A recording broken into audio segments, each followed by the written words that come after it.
Strip the bolts on them. Shoulda never sent him to pick up the work for me. Sprayed the park and had my shit inside the car. Marcus Smart boy was shooting with a 36 on him. Said if he wasn't in the rush, they was all right. Greetings, Chudlings. Welcome to another episode of Chuddy's Corner. It is Sunday, February 26th, and the Celtics. That sounds inaccurate. February 23rd. Is that better? Yeah. I don't know where the 6 came from. There's nothing on my screen that even remotely looks like a 6. Bill Russell. Yeah, always on the mind. Anyway, it's Sunday, February 23rd. The Celtics, for the third time this year, beat the shit out of the Knicks. It's becoming some of the most fun games I think we've had. That third quarter, we can talk a little bit about what sort of went wrong. They let go of the rope a little bit. The Knicks did get it. I think they got as close to like 7 at one point, but 4. We were pretty much 4. Oh, all right. So even worse, even scarier. I'm all over the place. But yeah, no, I mean, playing the Knicks is awesome. Wish we could play the Knicks every day. So what say you, Chud? Yeah, I mean, that's largely what I say. I think we hit this one in the pregame, and when we were talking about the keys to this game and what to look for, is like, this just kind of is the matchup between the Celtics and the Knicks, and it boils down to personnel problems more than anything else, where they just don't. Their whole offense, you could tell, is reliant on Jalen Brunson creating mismatches and then getting the other D's in rotation. And the Celtics can guard all their players, including Brunson, one-on-one. You saw it, I mean, especially in the first half when we built up that giant lead. It's just Holiday all over him. You want to switch. White all over him. You want to switch. Tatum or Brown all over him.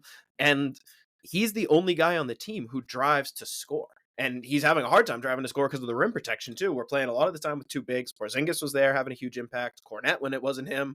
So you see they're driving, and the Celtics at a certain point figured it out, especially those other guys, Bridges, Anunoby, who, like, I keep saying they're fine role players, but they don't worry you, like, off the dribble. They're not going to create offense. And it's like, once the Celtics just remember that and stop helping, those guys are driving into the lane. They're not even looking at the basket. They just want to kick it out. So they're driving in, and then they're basically just pivoting because they lose their dribble.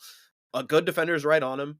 And our other 4 defenders are attached to the other 4 guys. There's no advantages being created. It's just crazy to watch. Like, they score 41 points in the first half, and a lot of that is just battling like their asses off, making some tough shots, getting free throws. Hard, yeah. It's so difficult, and that's just the advantage the Celtics had. Like, I think I said this last game, there's nothing this game that can change the way I'll feel about this matchup. And again, even if they had pulled off that comeback, it still wouldn't have, because it was like you saw everything you need to see in the first half. They're almost drawing dead against the Celtics teams with the matchups. There's nothing they can really do. Like, there's no magic fix. They have their guys back. They can make more shots, and if they play enough times, like, they could get hot enough to win. But it's really just almost jarring to watch the mismatches on display when these two teams play. Yeah, and I think you hit it completely on the head as far as like what their offense can do. We saw in the third quarter, they kind of did get it going a little bit, but sure. I agree with you where there was just so many times where they're driving in and the guys are going to pass out, and we're intercepting passes too. Like, we almost got to a point where we just like know it's coming. Like, you see a guy like that driving to the basket and you just know what's happening next. Exactly. That scored a ton in transition. I thought too, though, as far as the matchups go on the other end too, is just so funny when we're on offense and they're on defense. Like, just a simple like pick and roll, and like they're just getting like a pick and pop specifically with like Porzingis. They're just like, they can't even come close to defending it. Every single time the 2 guys just kept going with the ball. I don't get how they weren't realizing, like, when Derek White has the ball and Kristaps Porzingis sets a screen for him, Karl-Anthony Towns and whoever was guarding White don't both need to follow White. Like, Porzingis was popping right out. And it was just kind of the crux of the issue for them, and why you can't take them serious as title contenders. As good as they are, they're stuck where they are because their 2 best players are negatives on defense. You see it with Brunson and Towns over and over again. And what you're saying is true, but also it's like, if that's a good screen, it's usually on someone like Brunson. He lost a step on White. Someone has to come help, or White's getting a layup. It's not like Brunson's going to catch up with him and block the shot or anything like that. So you have to help. And then you can't really switch it either, because then you've got Towns, who's a bad defender, trying to guard White. He can back it out. Suddenly he's going one-on-one against Towns, so there's a mismatch. Almost how you do it. And yeah, the Celtics, it's like they're just absolutely toying with him. And I mean, when Tatum's on the floor running the offense, just forget about it. He gets that screen. He gets Towns on a switch, and that's like, as rough of a matchup as there can be. He just exposes him. He's got him twisting around like he's dancing. He's blowing by him for dunks and layups.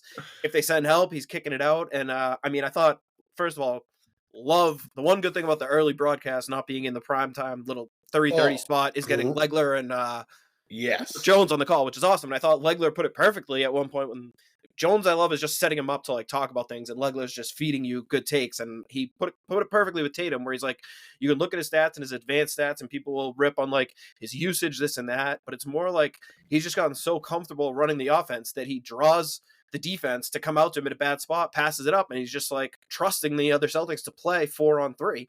And you can see it. It's such an easy game when he plays that way, and he keeps making the right decision over and over again. The rare times when they do the opposite, they go under a screen, it's like he's easily walking into a three.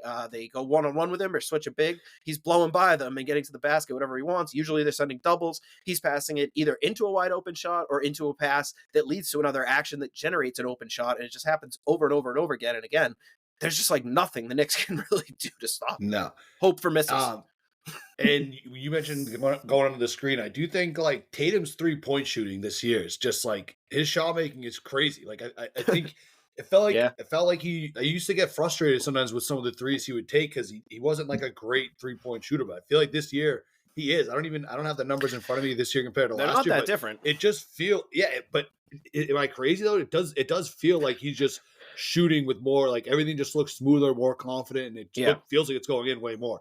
I'll pull up the numbers. He started the year hot. He went in a slump. He seems to be picking it up again lately. But I think it's more just when he steps into them the right way, you feel like they're going in every time. Like when it's a good 3-point shot attempt, he squares his feet, steps into it. And like you said, when a guy goes under and he's just pulling up because there's no one in front of him, you just trust that that's automatic. He still takes a ton of tough shots. There's a lot of late shot clock shots, a lot of shots where he's just isolating and it's shooting over a contest, stuff like that. And I mean, those are hard shots for anyone. He can make them. But it feels like when he gets like an actual really good look that the team works to get and the ball finds him or he creates it, you trust that it's going in more often than not. And that's the way it's been. So interesting shooting worse than last year's 2-point. It just feels better. I don't know what it is. Maybe it's just that like what you said, he's just taking better ones. So it's like I don't know. I don't know. Like, I just feel like we're seeing less of that, like just like step to the left and like fade away three. I feel like that's, you used to just always take that shot. That shot frustrated me. But this year, it's just, he's like stepping into him. I don't know what it is. But it feels like Tatum's. I think it's the eye test. When the shot diet is good, they go in. They're better. But yeah, no, I mean, it's a joy to watch. And again, it's with the Knicks, even when they guys that they brought in and trust to cover him one-on-one, Anunoby, Bridges, Hart, I guess, like those guys aren't really stopping him. And when they're getting switches and getting Brunson and Towns involved in the action, forget it. And if they don't have Brunson and Towns on the court, they have no ability to create offense. So it's a damned if you do, damned if you don't. And I think that's why you're seeing when the Knicks have faced really good competition, which was the talking point going into this game, they get absolutely smoked. Over the weekend, they played the Cavs, lost like 142 to 100. Like they were down 77-50 at halftime of that game, down by the exact same score in the third quarter of this game. They're now 0-7 against the Celtics, Cavs, and Thunder. You can go out, find the stats. Basically, they get killed every time they play someone better than them. When they play teams they're better than, they usually win. They're like 21-1, I think, against teams that are in like the bottom 10. So I think at this point, the Knicks kind of just are who they are. They're tryhards with talent who beat teams that they're supposed to beat. And when they punch out of their league, they just don't have the guns for it. So again, it's tough. Like that's just kind of who they are. I'm not sure what the next step is other than making some kind of move. Maybe it's trading for Giannis after the season, because I'm not sure how the ceiling improves, I guess, with this team. Well, yeah, no, I don't. That's exactly it. I don't really see. So someone brought up, I completely forgot that Jalen Brunson too took like a pay cut for like this to have this roster too. And you're right, they've absolutely hit a ceiling, and the ceiling falls well below the top three teams in the league. I feel like it's just so classic Knicks. I feel like anytime the Knicks are like good, this is what always it is. They get like, they're good. They think you're competitive, and then it's like a 300C looks like a phantom until a real phantom pulls up. Like the Knicks like look like a contender until the real contender shows up, right? And it gets ugly for them quick. I feel like they did it is classic Knicks, but I feel like the recent Knicks in the past few years were actually doing everything right, building the team the right way. They stopped deluding themselves into thinking that they were going to get every star, that people are going to want to come there in free agency. They actually like made shrewd deals. Adding Brunson was a great move in free agency rather than just waiting to trade for a star. The moves on the edges like Hart, DiVincenzo, Hartenstein, the guys they were bringing in, it was all kind of working. And then it was like the second they got one taste of being kind of good, they sold it all out and gave up everything for Bridges and Cat. And I just feel like, are they better than they were last year? Like, seemingly, I think everyone would say yes in a heartbeat, but I think they lost a lot of the things that would make them good. And they mentioned it today on the broadcast. I think you assume just because of how they played last year and that Tibbs is their coach that they're a good defense. They're not. They're 18th in the NBA in defense, and that's just not. You can't contend for a title with those kind of numbers, especially when good defenses can guard what you do. Like, you're not. If you had this incredibly amazing offense, maybe you could talk yourself into we'll just win shootouts. But you can see when they play teams like OKC and the Celtics, and they ramp up the defense, they can't score with us and they can't stop us. So I don't know what you could do. And again, I don't know if they blew their load. They still do have like some assets to go out and make a move, and they can still tell themselves the Knicks and stuff. But I think if you talk to fans, it's like they miss that hard-nosed Knicks team from last year where it was Hart and Hartenstein were stopping these guys, and DiVincenzo was hitting shots and stuff. DiVincenzo and Frankenstein there was like just like sick. They don't have an edge, and Cat is just not at all that guy. Right. And like Brunson, he's obviously talented. Well, yeah, but he's just not like the hard nose exactly. Just say it. Yeah, he's soft. And also, fuck, what was I just gonna say? Brunson. Like he kind of gets like a reputation as like being like a dog or whatever. Like, dude, I can't stand watching that guy play basketball. Like, it's just so everything he's doing, and credit to the refs. Honestly, it's a rare thing to say, so I will say I know they didn't really fall into a lot of that today. There was a few things that happened whatever the course of the game, but no, they were fine. Overall, it was like I felt like that was part of Brunson's problem too, is that he just wasn't getting going at the free throw line because he wasn't getting there. But he's not even trying to score. It's just not. It's so unethical, and I don't know. As I was watching, I was like, I don't know how this would be so hard to root for this, like to be like cheering for this, like you're just like constantly call fouls, fuck that. It's like and I think it must be even more frustrating. And I feel like I swear it's deja vu. I think we had this exact same conversation last time we played because it was such a similar game. Yeah. But it's funny because it feels like in the third quarter, they stopped doing that. The Knicks finally just stopped trying to just slow it down, get mismatch hunts, and then foul draw. They sped up. They were flying up and down the court. They were beating us in transition, and Brunson was making shots. Like, that's the thing. When he just plays hard, he's a fucking amazing shot maker. Like, you see when he gets in that rhythm, it's just like, holy shit, he's making shot after shot against pretty good defense. And then it's like he goes back to the foul baiting, and it's like, yeah, I'm sure when it works, he racks up stats. But again, in the playoffs, against really good defenses, that's just not going to work. And the refs certainly weren't falling for it tonight. And that led to, a 21-point hole at halftime where your team scores 41 points and Towns and Brunson combined for maybe like 10 points. It's just the way they're playing. It's like, this isn't playoff level basketball, and that shit's not going to work in the playoffs. And I think it goes back to a classic debate of years past. As good as Brunson is, it's just in NBA history, you don't win a championship, at least, when your best guy is like a small point guard who's not a very good defender. I mean, you got Steph Curry, who's bigger and works harder on defense and is just an all-time outlier of a player because he's so amazing. And they had Kevin Durant for two of those also. So, but it's like in general, as good as Brunson is, he probably works better as a two, but he's not willing to really do anything off the ball. So it's just a tough build, and it keeps coming back to this, like, they might just be tapped out unless they can go get, it's hard to say anything after the Lakers got bailed out with that Luka deal. So maybe Milwaukee calls in the dead of night this summer and says, we'll give you Giannis for, Milwaukee calls the Knicks and only Bridges, the Knicks. Yeah, exactly. I can't really rule anything out, I guess. But with the roster kind of as it's currently constructed, like it's almost hard to imagine a scenario of what would have to happen for them to beat the Celtics 4 out of 7 times. Something horrible. Something terrible. It's like nothing they can really do other than, again, just kind of pray. Like, the only thing would be like a violent 7-game shooting slump. Yeah. Like, sure, obviously. Or like a remake of Celtic Pride with right. But it's but I think kidnapping. Moreover, the regular season isn't everything, but you've seen 3 matchups where I think both of the teams were pretty fired up. Obviously, they brought back Hart and Anunoby, who had both been questionable. Hart had missed the last 2 games. Anunoby in and out coming back. But they wanted this one. And we've all heard the noise about how bad they've been against top competition. So they wanted to come out and make a statement, and the statement, if anything, was that we're not as good as the top teams. Yeah, that was they made a statement. Yeah. It's just I don't think it was the one they wanted to make. It's still funny that like 2 weeks ago, Perk was saying that Jalen Brunson was better than Tatum, and then today on the post game, he's like, "Celtics gonna win the championship." Well, this guy's a fucking idiot. The overreaction we're not gonna talk about Perk, but exactly, he's all over the place. All right, you got anything else from this game? Except do we play the Knicks at least one more time? I need at least. I think there's one more. Yeah.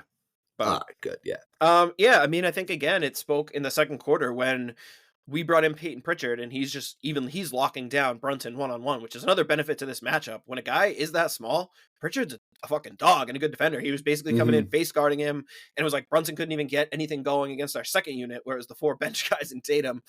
He cracked him a little bit in the second half, figured it out during that run, but it's pretty amazing again. And watch the Knicks against most teams; they don't look like that. Brunson is absolutely creating advantages all the time. The Celtics have just built this team where when the defense locks in, there's not much you could do. So it was cool to see Pritchard playing like that. Great Drew Holiday game. I love that he kind of gives us these reminders every once in a while that, like, when you need me, I'm still here. He was awesome on both ends. It's just fun to watch the team when they're locked in like this. And days like it's today, always against the Knicks. I mean, we've seen it certainly against other good teams, but these kind of games get you fired up for the playoffs when all the guys are engaged and playing as hard as they are. It does seem like the team is kind of like, all right, like now it's time to. Yeah. I mean, I know we'll see. I mean, there's definitely gonna be some anything. games in March that are gonna be some doldrums, whatever. But sure. I mean, this is it. I mean, we're at. I mean, this is the push. So, 41-16. So that's exactly 57. And I think again, that's mostly what that was in that third quarter. We got up 27, and I think we kind of were like, all right, we did what we needed to do today. We made our statement. We got this game won. The try-hard Knicks ramped it up and sped things up. And again, they were playing fast, free. Joe was getting pissed, calling timeouts, yelling at guys not getting back on defense, this, that, with the whatever. I think more than anything, it was just that. Then it was Towns actually hit that 3 over Derek White, which just a classic summation of Cat as a player. He hits a 3 from like 5 feet behind the line off of like a light contest from Derek White and gives the 2 small gesture. It's just like, dude. Like, I can't think of a appropriate time. That cut it to 4, and I think that like turned around the game almost. It was classic, like, really? And then I think White came down, hit a 3 on the other end, got a few stops, and then the play where Towns goes for the dunk, Porzingis contests it, hurts his ankle landing like awkwardly. We go down the other end, Jalen made a basket. That whole sequence was huge, and to me, one of the coolest takeaways, like, obviously I hate that we pissed the lead away, whatever, not a big deal, but I love that it did give us that opportunity, and we went out and won the game again and pushed out the lead in the Tatum bench minutes. That, to me, was really cool to see, because when it was slipping away, I was like, shit, Tatum's going to have to rest.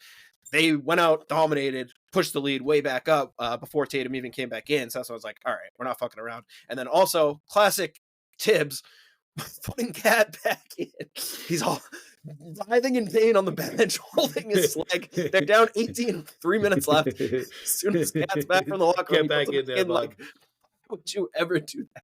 And just so Tatum can immediately start cooking him again, like in pick and roll. It's just like, Jesus, like, have a fucking heart. Why would you do this?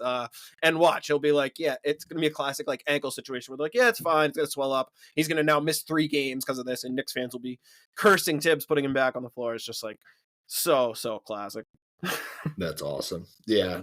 I didn't really understand why he went back in the game. I stepped away for like a minute. I came back. I was like, "Oh, Cat's back out there. What the hell?" He looked like he was got shot or something like that. When he went back out there, he was like hobbling and like grimacing after replay. It's just like, why are you doing this? You have literally zero chance to win. And if you did, it's your better chance probably without him when he's looking like that too. So comical stuff. The last thing I wanted, triple-double. Is that your last thing? It was related to that. Yeah, another incredible Tatum game. Easily could have had a triple-double. Had a lot of other awesome passes that led to free throws, missed shots, whatever. Another game where he just completely controlled it every second he was in there. Good to see. And also, it's like you notice something different that's incredible with him every time out. Tonight, he had 2 or 3 outlet passes off rebounds that were like Jokic-esque, where he just dropped it right over the defender. He did it like 2 or 3 times in the first half. It's like, holy shit, if he's going to go down there, crash the rebounds, and then pass it out like this, I mean, just one more element that was getting us out and running, was getting some easy buckets for JB, some other guys. So great to see. Really good balanced team effort tonight for sure. Yeah. Derek White too was almost he was a triple double watch too Yeah, for he a was. little bit there. So I I mean, think just I the saw whole Dick Lipe tweet too that it was like White was one of, I forget the exact number, but one of a very few Celtics ever to have 8 rebounds and 5 assists in the first half. I think it was only like the 6th time any Celtic has ever done that. oh, not Which is, bad. yeah, not bad at all. Just like the whole starting lineup tonight, I'll just kind of go through Tatum 25, 10 and 9, Jalen 24, 8 and 2, Porzingis 15, 7 and 2, Holiday 14, 4 and 2, and White 19, 9 and 7. I mean, that's just like so solid from your starting five. Like, just can't possibly have like a better output. So, and all super locked in on defense too. Clinical stuff when it comes to Knicks. All right, should we give out our Chuddy Chains for tonight? Let's. Or for today, this evening? All right, before we do that, a word from our sponsor, Mario's Roofing. Roofing, Mario's, siding, Mario's, windows, Mario's. Just call Mario's. Did you know that 1/3 of all landfill waste was due to construction? In 2023, Mario's recycled over 95% of all of their roofing waste. Why do you care? Because by prioritizing recycling, they're not only able to achieve a smaller carbon footprint, but they're also able to reduce their own dumping costs, which are savings that will get passed on to you, the consumer. Save the planet and save money. Call Mario's today, and together we can all do our part to achieve a greener future. Call Mario's at 781-344-2420 or visit mariosroofing.com. Tell them that Chuddy's Corner sent you, and you can get a discount off of your installation. Some restrictions do apply. Mario's Roofing, they won't soak you in order to keep you warm and dry. All right. Chuddy Chain, I think I'm going first tonight. I think I'm going to give it to Drew. We hadn't talked a ton about him kind of so far, so we should definitely give him his flowers today. I mentioned he had 14 points, but really just like defensively, there was a few times where he was just bodying guys up, and I don't know, just every now and then I know that Drew, since he came here, it's like he's not really the flashy guy or anything like that. He's kind of, there'll be some games where you're like, oh wow, like you look at a box score and you think, oh, what was he even doing out there? But this was just a great game for him. There was a few times too, just taking on bigger defenders like Cat. They're like, oh, we got a mismatch with Cat on Drew Holiday, and then like, do you know the play I'm talking about where Cat just like, basically just like lost the ball and just like flailed himself up, and it was just so funny because they just called it a mismatch. Not a mismatch. No. So yeah, I mean, just this is almost like for this game, but also I just think like a year long Chuddy Chain just for lifetime achievement, because I think he's just we don't talk enough about how great he is for the team. It's a lifetime Chuddy Chain award. Fair, that's fair.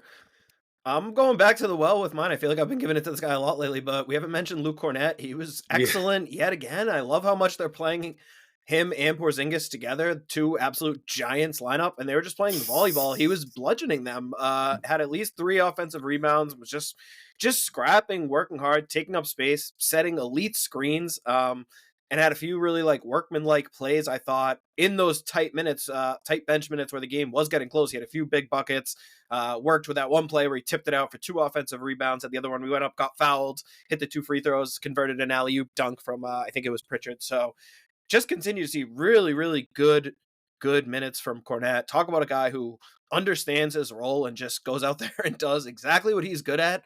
And seemingly like against whoever you put him out there against in any kind of situation lately, he's just giving you exactly what the team needs. I thought he embodied that when we needed a little spark off the bench tonight better than anyone.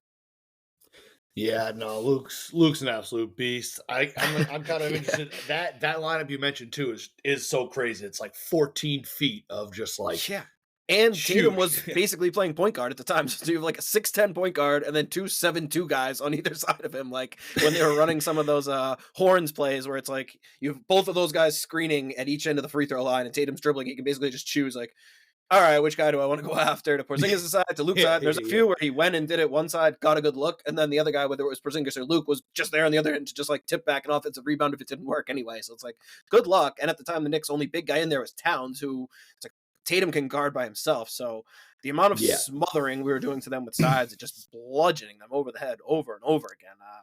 Impressive and fun to watch. Very fun, very fun. Those the double big lineups are I don't know. I didn't like it at first, but it's definitely looked it's been pretty good. I feel like you're seeing it more, I think, around the league too. But yeah, It just gives us more which options to go to, too. Yeah, the more that at this point, that's it for the Celtics. Make yourself matchup proof. Yeah. Well, yeah, and it's like you had all that size, and outside of Luke, if it's whether it's Al or Porzingis, like those guys are still Right. like stretching the floor out and stuff like Exactly. that, and being able to get outside the 3-point Yep. line. Luke's kind of always up there setting screens anyway, but Right. He yeah, gives you that I different love kind of floor spacing that Joe loves to talk about, where he can play out of the dunker, like you said, he's rolling to the basket, and it's like you can always afford to play one guy who's not really a shooter. It's tough when there's two, and that's the luxury, as you mentioned, where two of the Celtics big men are elite 3-point shooters, so you can play Cornette with really either of them and not lose much, if anything. Yeah. All right. So we'll do a little around the NBA. First, you want to give a shout out to our other sponsor? Yep. Shout out to the OG sponsor of Chuddy's Corner, Nick Perreno Real Estate, available at nickperreno.com. Any real estate needs you want to go to Nick. He will help you buying, selling, renting, leasing, what have you. Nick is the first name in real estate anywhere on the East Coast, but also anywhere in the country, also anywhere in the world, whatever you need help with. He's got your back. Give Nick a call, text, email, hit him up on Twitter. He's on there at all of those things. Nick Perreno, NickPiraino, a real Chuddy head, a real Celtics fan, and a real estate mogul. Nick Perreno. Oh, I like what you did at that last one. Did Massive. you know where you were going with that sentence when you started it, or I landed the plane. yeah, landed it very well. That was good. All right, what's happening? What's going on around the league? Yep. Well, the first thing around the league I want to talk about is actually with the Celtics, but something that wasn't specifically tied to a game, and it just feels like there's been kind of like a shift almost over recently with Jayson Tatum, that he's like all the way leaning into all this great shit. Like you heard him last game talk about how much it means to him to be a Celtic, to be great, to chase the greatest Celtic of all time, Larry Bird, and like all of that stuff, how much it means to him. You saw him talking about how it's important to him to follow in the wave of like LeBron, KD, Steph, and be the guy who's like the leader of the league, guy you look up to. In the last game, after having his post-game interview, he's yelling for Peyton Pritchard 6th man of the year. So it seems like he's just leaning more into this like vocal leader, face of the city type things, all these awesome things that, it makes sense still in his natural progression, but it's like every box you've wanted him to check since coming into the league at 19 along the way, he checks. And it now seems like as he is 27 and comes into what's probably about, well, he's 26, but coming into the prime of his career, it's like he's even leaning more into this, like, I'm going to be the face of the Celtics, what they are for ever, and like hopefully beyond, and I think it's cool that he's talking about that stuff.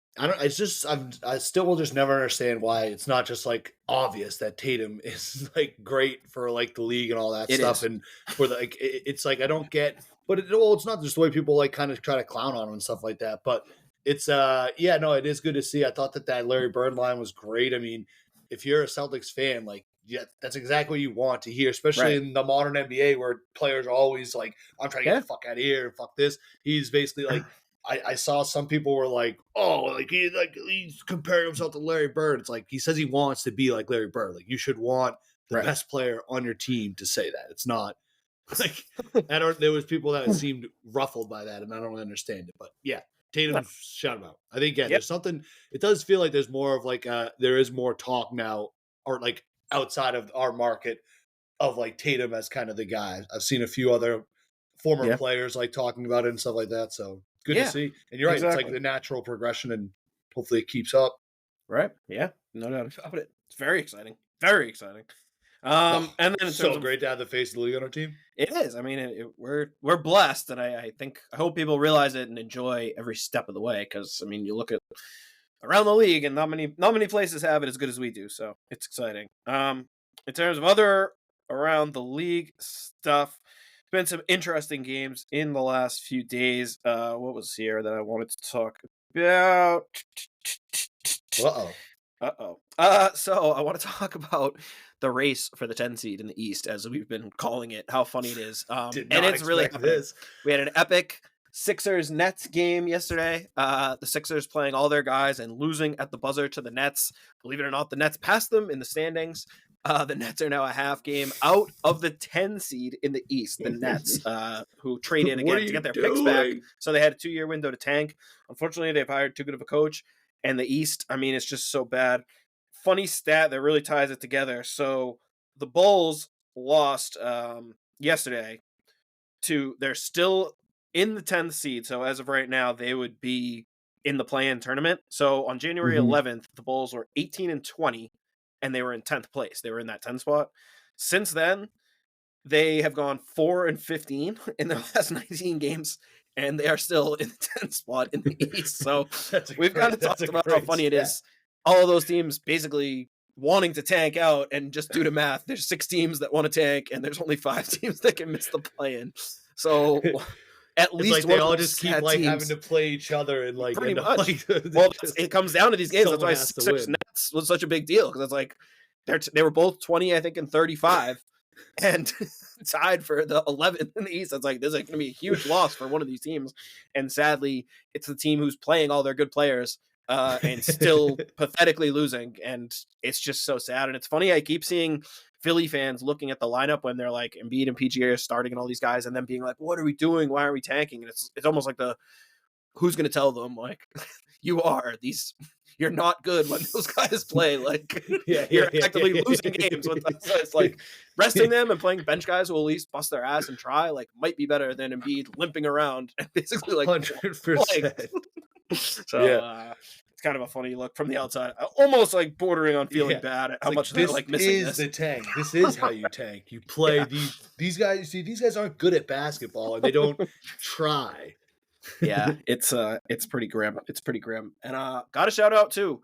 Yesterday in the West, big game. Waddhead had circled for a while. Lakers go into Denver, and we saw the vision for the Lakers. Luka looked like he's sick of the fat jokes. He was dominating out there all night long, looking like Luka. They were just attacking them with the jumbo creators on the outside. It'd be LeBron, it'd be Luka, Reeves mixing in. Those 3 guys running offense. Denver really had no answers.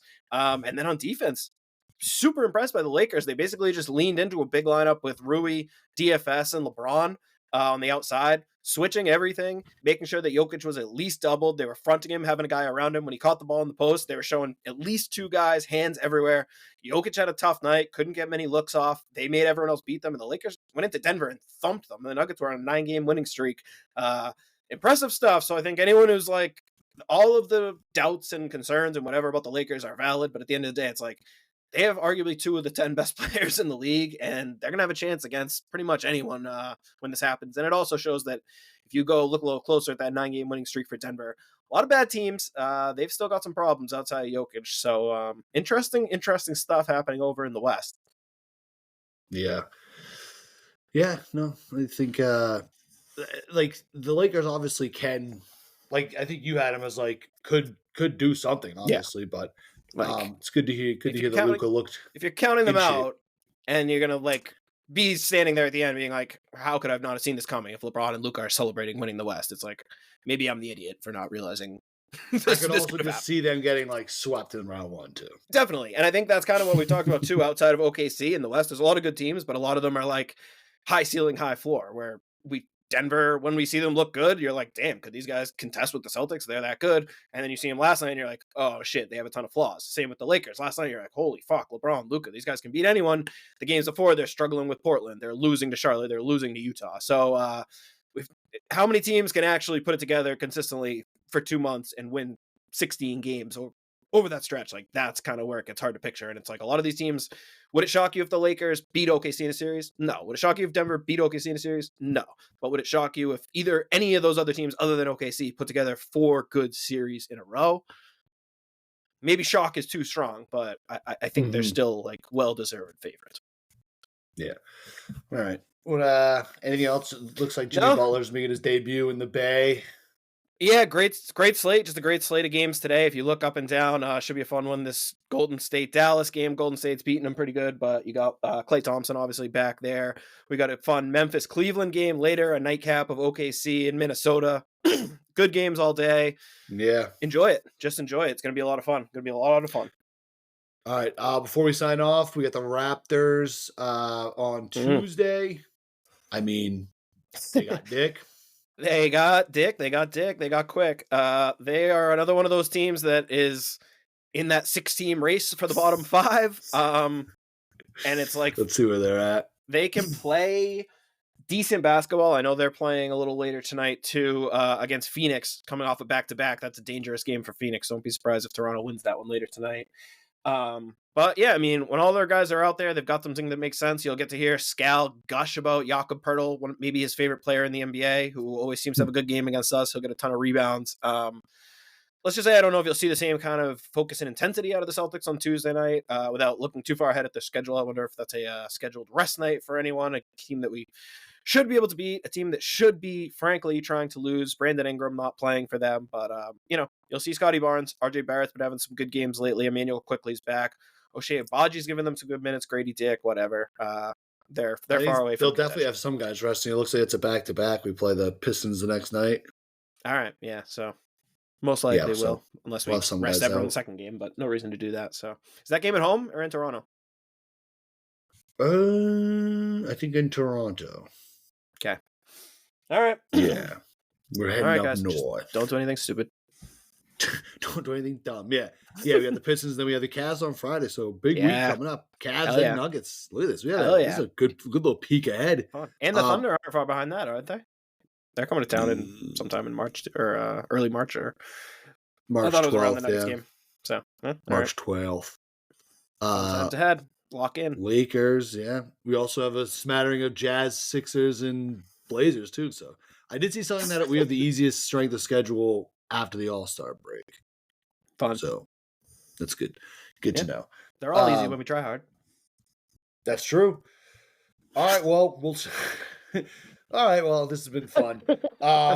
Again, Celtics go out and beat the shit out of the Knicks. Can't wait till the next time we play the Knicks. If we could play the Knicks every day, we would all be happier for it. We'll see everyone back here again on Tuesday, though. Make sure you subscribe to the show page on Twitter at Chuddy's Corner. You can follow King Chuddy. He's at King Chuddy. You can follow myself. It's at Doug_outs. Subscribe to the show on YouTube. Subscribe wherever you get your podcasts. Go on your friend's computer. Subscribe them because if they don't know about Chuddy's Corner and you haven't told them, you're not a very good friend to them. But yeah, pump the show. Good to see everyone. We'll see you all back here on Tuesday. Take care. Peace out, Chuddy Heads.